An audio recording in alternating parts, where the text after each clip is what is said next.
Ladies and gentlemen, Ross King.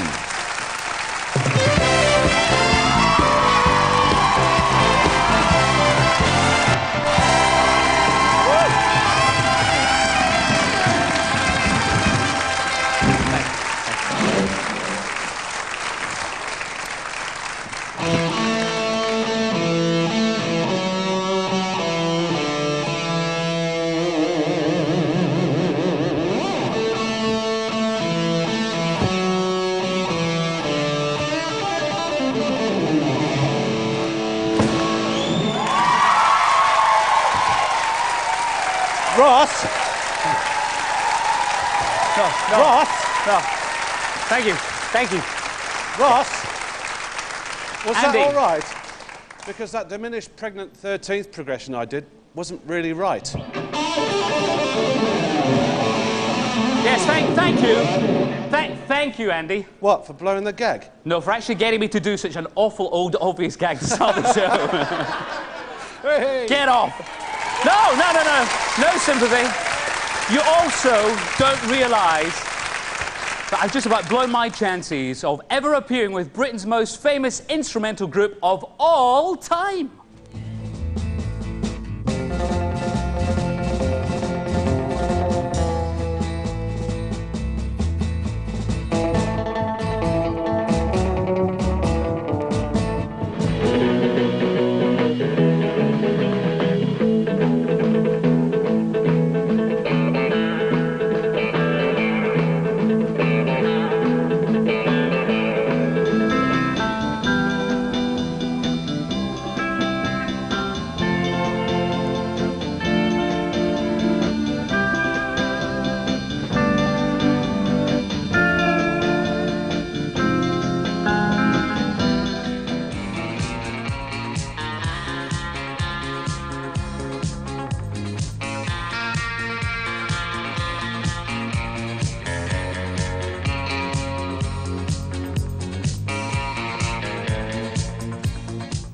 Yes!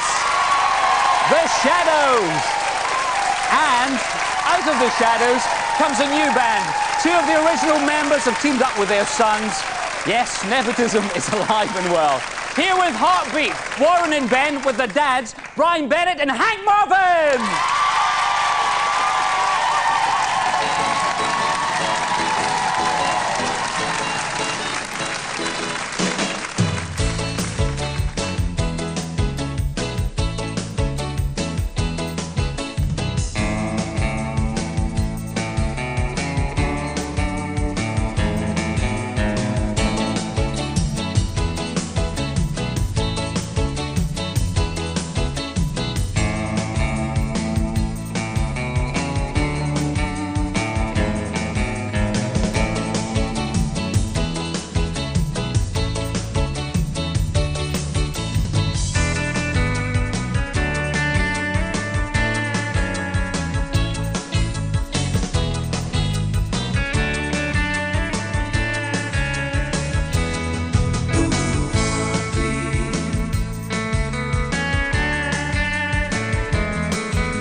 together. The Marvins and the Bennetts.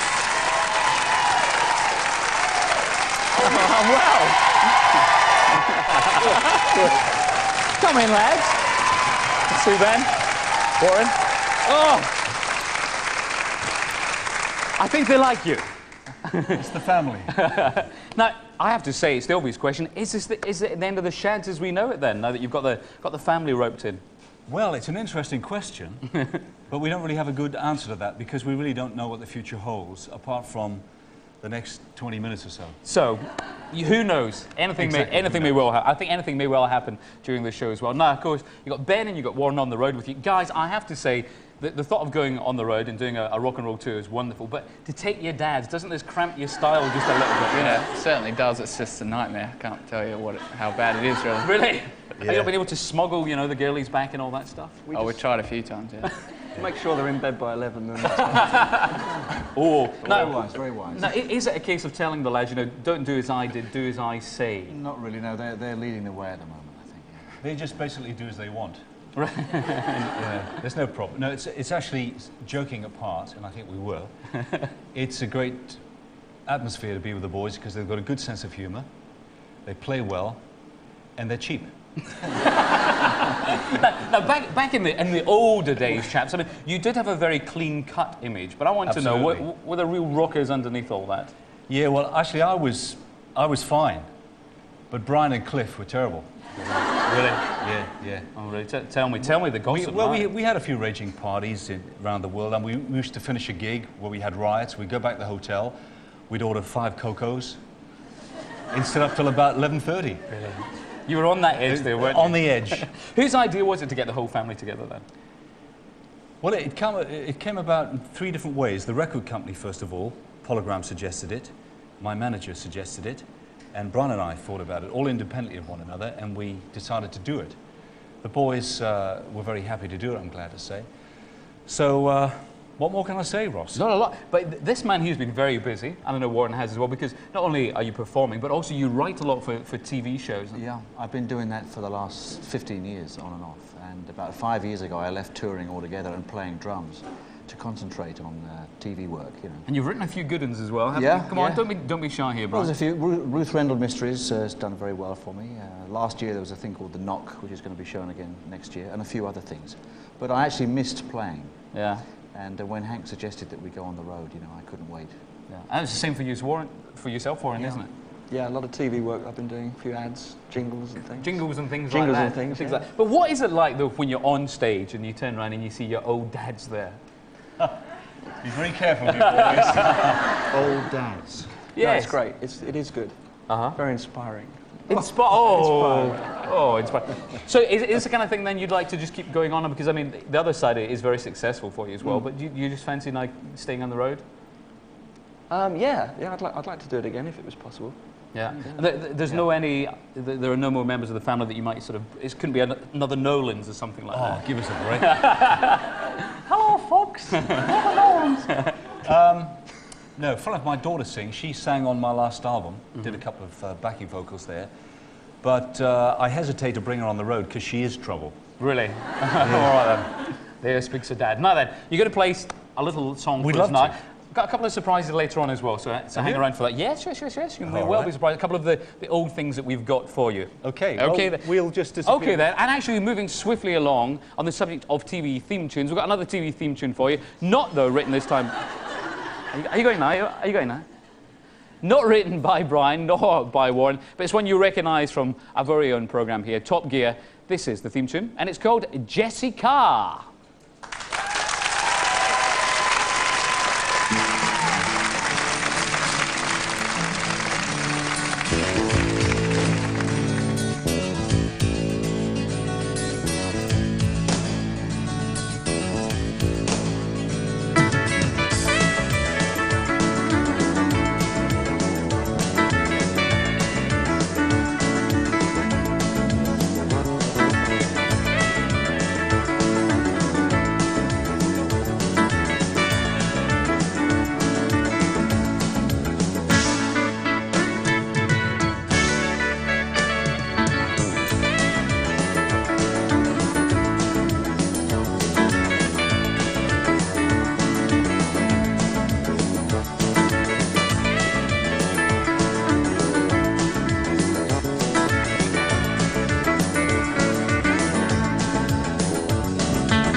Don't snigger, you've done this before.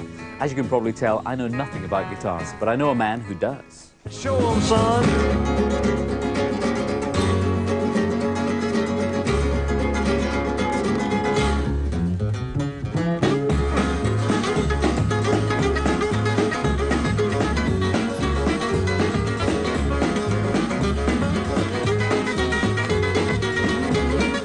Neville is the man in the know. He's made them, he's repaired them, but more to the point, he's played them as well. Now, this one looks pretty sort of bog standard to me.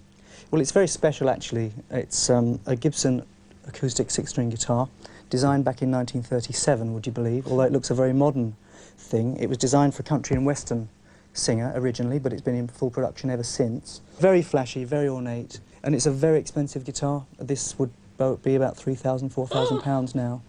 And you wouldn't think so for just a piece of old spruce and... Not just for country music, though. No, it's been used by everybody. Elvis was known for using them. Led Zeppelin have used them. All manner of musicians will have used them on thousands of recordings over the years. And how does it sound? Like that. Yes.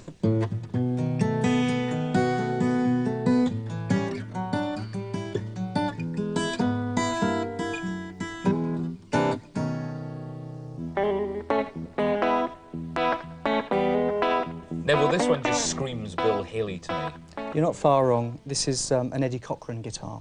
This is a semi-acoustic guitar and really represents the join between acoustic guitars, which had their own sound, which you could carry around out into the countryside, make their own noise and you could sing with them, to the more modern electrified guitars, which need an amplifier to go with them and make them work, like the solid guitars that we'll see in a minute. This guitar is kind of known as a rockabilly guitar because Eddie Cochran was a bit rockabilly. Yeah, just give me some time on my hand. I wanna make my own private plan. The orange Gretsch semi-acoustic guitar, made in America, is the rockabilly guitar. Yeah, man, that's a heaven to me. This, for me, Neville, is a classic guitar. This is the one I've seen the Shads. I mean, all the guys have played this one, haven't they? Everybody has played this guitar, from Hank Marvin to Jimi Hendrix, who used to play it upside down, Eric Clapton. Just everybody who's anybody has used a Fender Stratocaster. Designed back in 1954 by Leo Fender, who was just a radio repairman. He didn't play guitar, but he just revolutionised the world of guitar playing. It's a solid guitar, made of solid alder wood. Nice and sexy curves here. And the tremolo arm. What does it do? It tightens and loosens the strings as you move it up and down like this, and it makes it sound like this. Just sort of keeps it in tune with my singing then, doesn't it, really? Very much, yeah. Yeah. You've heard. But it has, I mean, it's just got a classic sound all of its own. Absolutely, absolutely.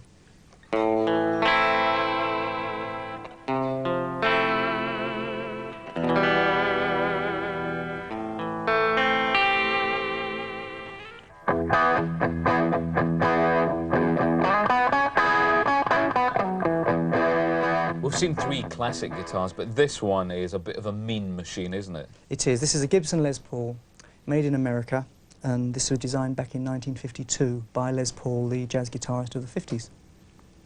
And it's a solid guitar, weighs about 10 pounds, so it's quite heavy, and that's what helps give it its really big, fat sound. Very powerful guitar, used by lots of rock guitarists.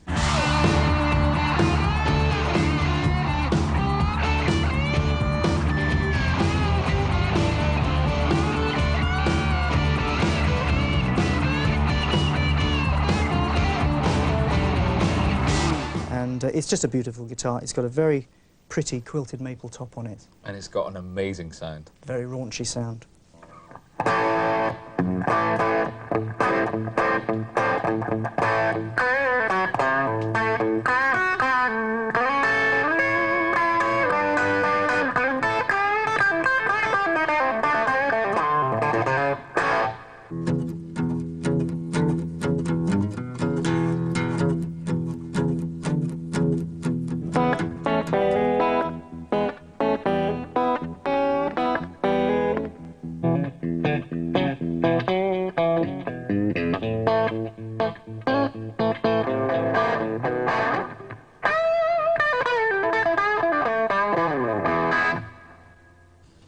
I must say, though, I'd really like to learn to play this properly. And when you want to learn to play the guitar, there is only one man, the legendary Bert Weedon.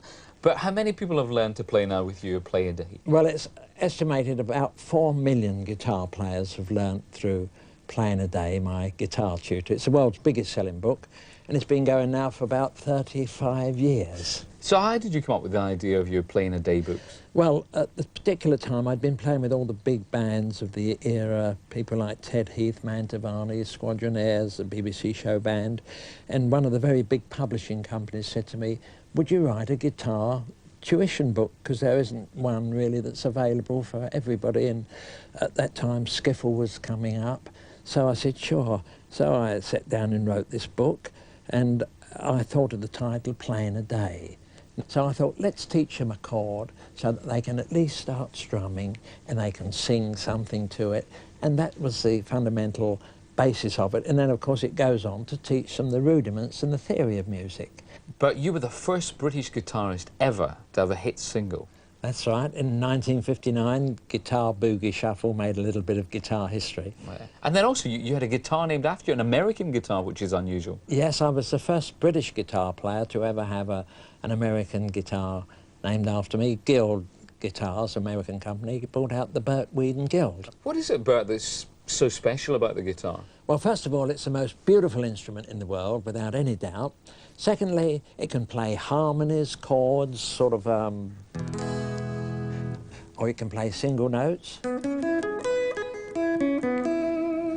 And, well, you can be the hit of any party if you can play a few chords, 3 chords, and you're the star of any party, because you can have a lot of fun making music, and that's what music is all about.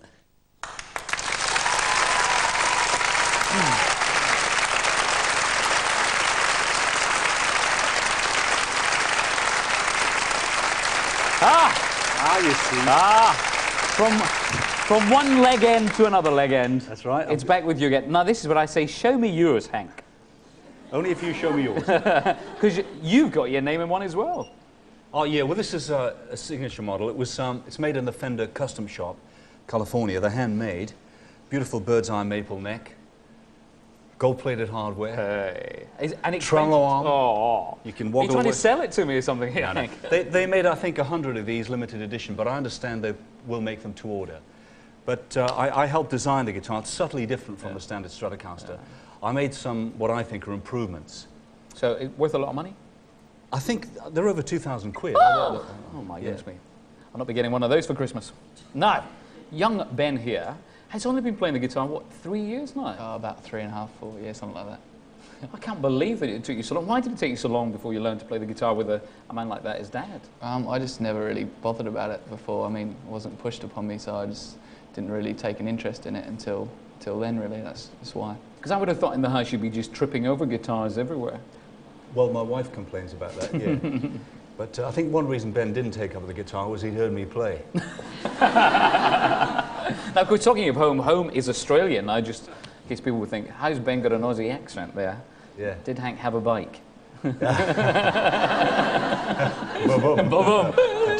Yeah. So when did you move over to Aussie? It's 8 years ago this month. Yeah, we moved to Western Australia, Perth. It was an accident, actually, because what happened was we booked a day trip to Penrith, and there was a typing error. Now, what I want to know is, though, you're growing up in a house that's got a legend for a dad. Did you like the Shadows music, or did you hate it? To tell you the truth, I hadn't really heard it till this came up, because I mean, we don't really sit around the house playing Shadows tunes, and you know. So I mean, apart from when I was young and saw the odd concert, I didn't really know any of it till this. So. Yeah. And what did you think of it? It's some of it I like, and some of it I don't, which is all sorts of music that I listen to. So you know. And have you mastered the walk as well? Because we haven't seen the walk. Do you do the walk in concert? No. I think the walk is very much part of a Shadows presentation, and what we're doing now is not a Shadows show. Obviously, it couldn't be without Bruce. It's a totally different presentation. In any way, as we get older, it's become more of a crawl. So what about, was there a musical clash as well? Because, I mean, do you like some stuff that Dad obviously doesn't like? Yeah, and then he likes stuff that I don't like. So, I mean, I guess it blends together in the end, so it was all right. There are a lot of overlaps, though. There's a lot of music we do enjoy listening to together, a lot of guitarists we mutually admire.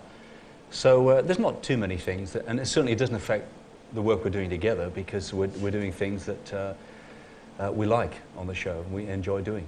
I would imagine that it must be very proud for you as a dad when you're on stage and you turn around and Ben's there. Is that what it's like? Yeah, the fruit of my loins. It's an interesting description, isn't it? And now, ladies and gentlemen, the fruit of my loins, yes. I might use that tonight, actually. Different way to introduce them. Yeah. So you're looking forward to, as we were talking about it briefly there, I mean, it's a long and happy future together? Well, I hope so, even just as father and son. I mean, we don't know what the future holds in terms of working together professionally. But because obviously Ben has his things in mind he would no doubt want to do. But it would be great to do something like this again, like this tour, because it's been so successful and the audience response has been absolutely wonderful. They've loved this concept of Brian, Warren, Ben and I together. So yes, it would be great to do that again. Good. And the tour continues, it's going all over the country as well? So. Absolutely, yes. Yeah, we're at Northampton this week and Lincoln, places like that, you know. So it's all going very well. Smashing to see you both here. There's loads more to come. As I said, 1 or 2 little surprises for you as well. But we're going to have a medley of your hits, sir. A medley of my hits. We've got that coming up. Yeah, great. Let's hear them again one more time. Hank and Ben.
Thank you very much, Steve. Thank you, Ben. Thank you, Warren. You may leave us, but you're not. Because, Mr. Marvin, we have a little surprise for you now, because the last album, Heartbeat, has now gone gold, selling over 100,000 copies. Now, to make the presentation, we have a young man. Well, he's not actually that young now. He used to spoil your guitar playing by singing, and since those heady days, he's drifted off into obscurity. Someone you might just remember, Cliff Richard!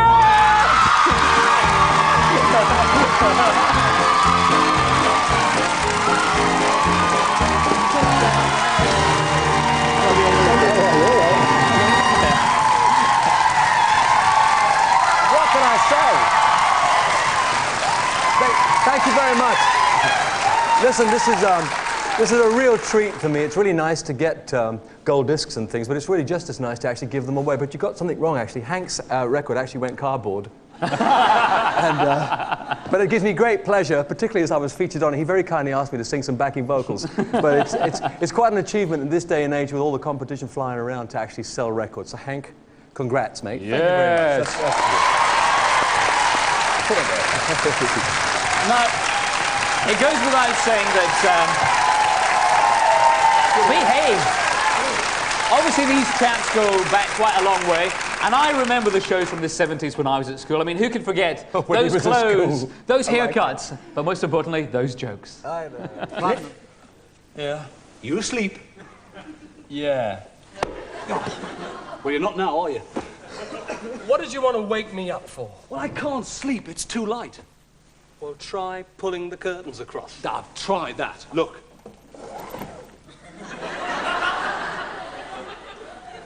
Well, it's not that bright anyway. Not bright? Do you know, I've got a better suntan lying here in bed than I did on the beach. Good morning. Morning. And welcome to Finland. May I see your passport and passport photograph, please? Yes. Thank you. Oh. Hey, you appear to have made a good impression. Not half as good as you. How do you mean? Well, I gave them your passport by mistake.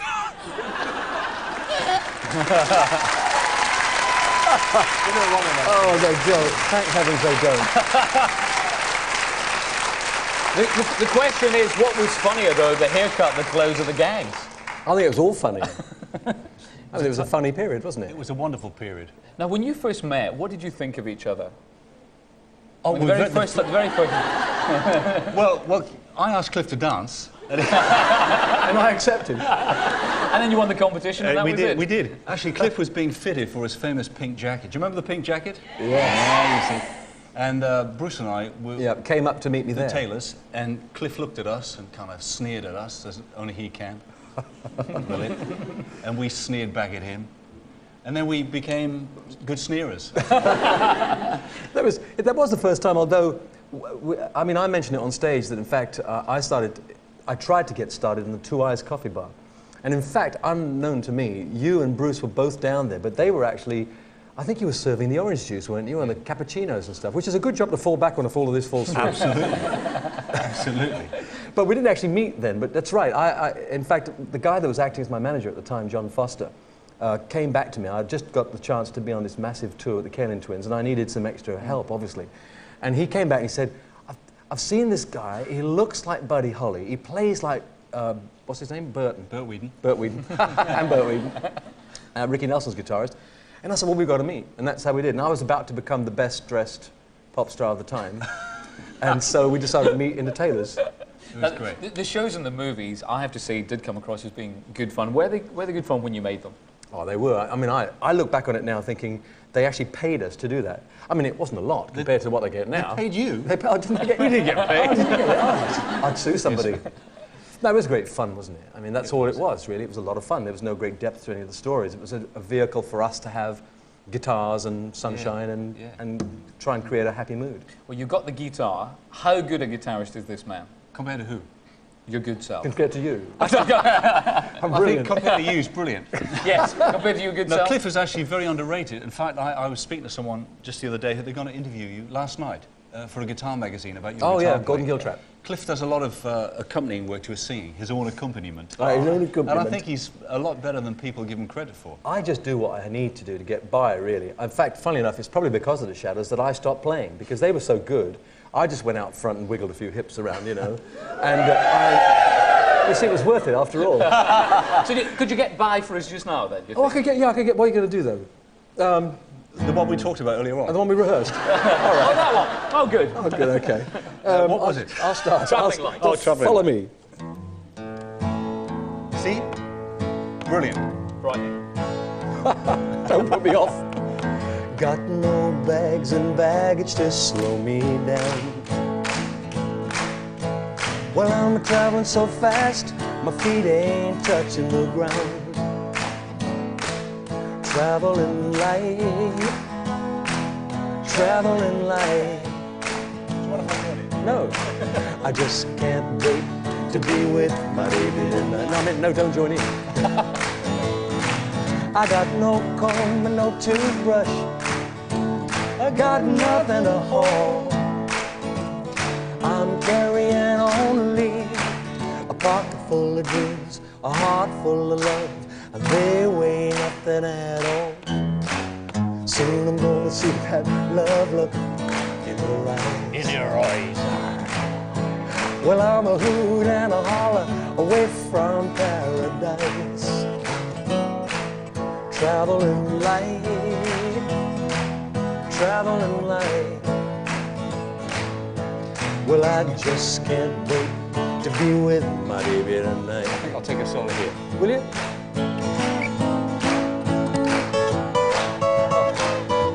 Showing off now. Absolutely, lightning fingers.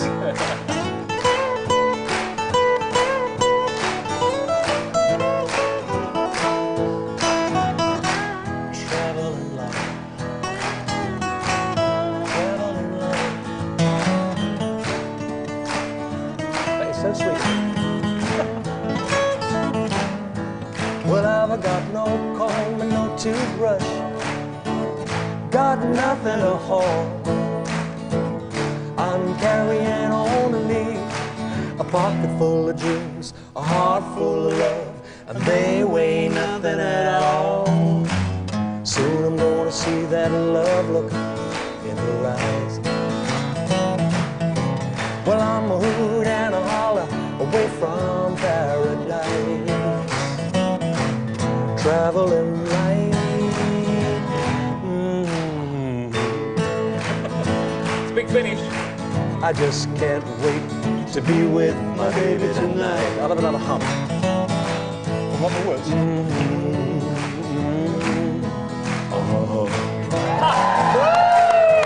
Well, I just can't wait, and I'm a traveling light.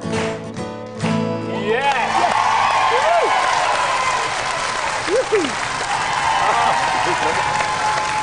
You never lose it. You never lose it. Oh, dear. Well, we've lost it a couple of times, but we found it again. Oh, dear. No, we just got time. It's a very busy time ahead for both of you. The album's still out. You're on tour. Your tour just opened in Birmingham during the week as well. You've got a new Christmas single coming out?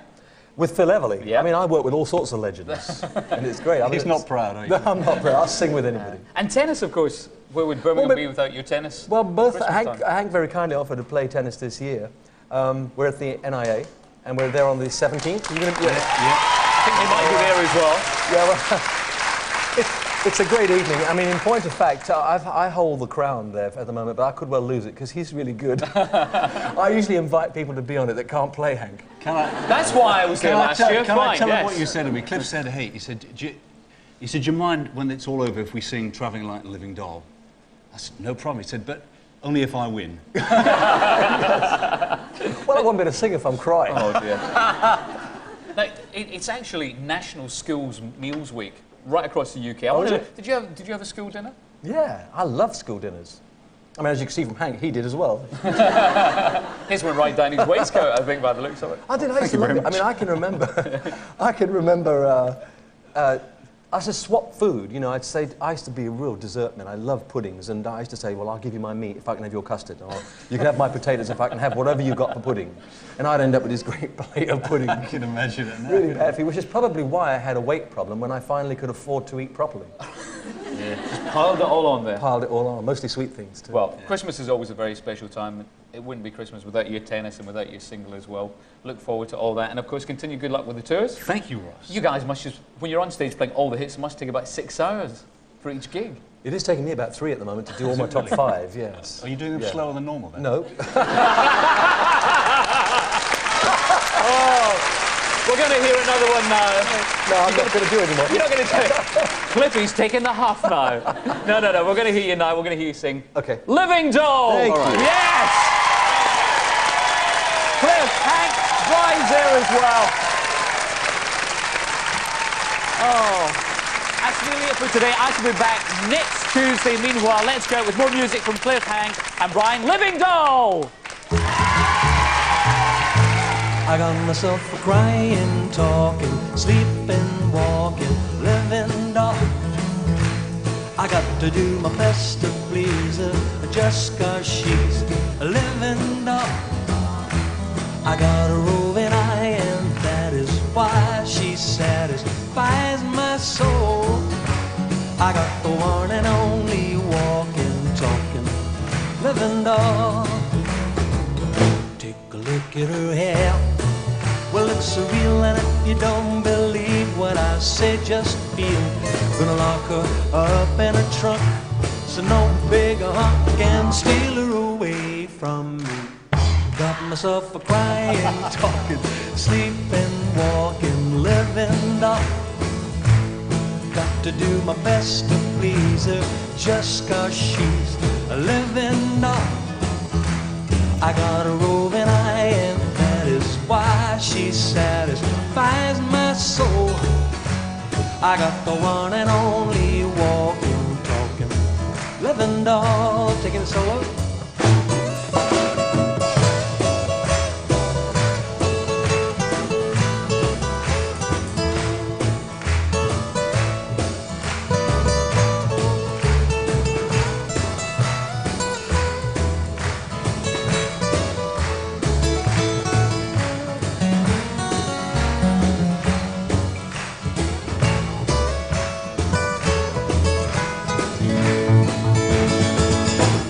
Look at her hair. Well, it's surreal, and if you don't believe what I say, just feel. Gonna lock her up in a trunk, so no bigger hunk can steal her away from me. Got myself a crying, talking, sleeping, walking, living doll. Got to do my best to please her, just 'cause she's a living doll. Oh yeah, I got a roving eye, and that is why she satisfies my soul. I got the one and only walking, talking, living doll.